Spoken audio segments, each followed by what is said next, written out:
La guerre franco-prussienne de 1870 est un conflit qui n'évoque dans nos mémoires que de lointains souvenirs scolaires. Tout juste se rappelle-t-on à son propos de la perte de l'Alsace-Lorraine, qui en fut la conséquence, de la défaite de Sedan, qui entraîna la chute de l'Empire, et de l'évasion de Gambetta en ballon depuis Paris assiégé.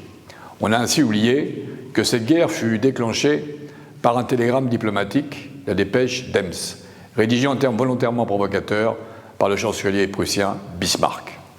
En effet, Bismarck avait compris que seule une guerre victorieuse contre la France permettrait d'unifier autour de la Prusse la nation allemande éclatée en plusieurs royaumes. Bien que notre ministre de la Guerre ait déclaré « Nous sommes prêts et archi-prêts, il ne manque pas un bouton de guêtre à nos soldats », le conflit tourna rapidement à la déroute pour l'armée française. Après la défaite de Sedan, le 2 septembre, les armées prussiennes firent un mouvement pour assiéger Paris. À aucun moment la défaite des armées françaises n'ayant été imaginée, la défense de la capitale tarda à être organisée. Elle fut préparée en hâte et le siège débuta le 19 septembre 1870, les troupes prussiennes stationnant à quelques kilomètres autour de Paris. C'est dans ce contexte que s'inscrit la bataille du plateau d'Avron. Celui-ci est occupé par les troupes françaises, les gardes nationaux, avec des canons.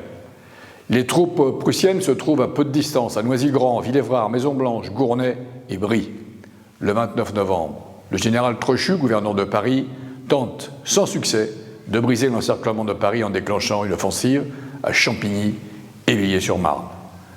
Une nouvelle attaque est décidée pour le 21 décembre et des troupes sont concentrées au plateau d'Avron en vue d'une nouvelle offensive sur Neuilly-sur-Marne, Villévrard et Maison-Blanche qui sont conquises.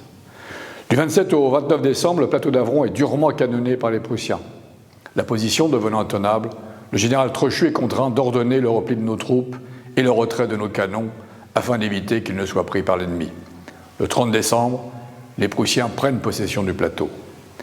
La résistance et la vaillance de nos soldats, tenaillés par la faim, furent d'autant plus héroïques que les conditions climatiques étaient extrêmes, avec une température de moins 15 degrés. Le vin gelait et les sentinelles étaient retrouvées mortes de froid au matin. C'est en souvenir de cette bataille que fut inauguré en 1886 au plateau d'Avron un monument à la mémoire des défenseurs de la patrie. Lors de cette cérémonie, 6 cercueils comportant les restes de 83 marins de l'infanterie de marine engagés dans la bataille du plateau d'Avron ont été placés sous le monument.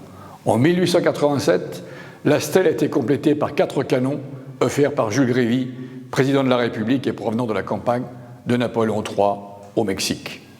150 ans après cette bataille, il est de notre devoir de nous souvenir de ces soldats tombés au champ d'honneur sur la terre nocéenne, mais également de l'ensemble des 139 000 soldats français tombés durant cette guerre. Je vous remercie.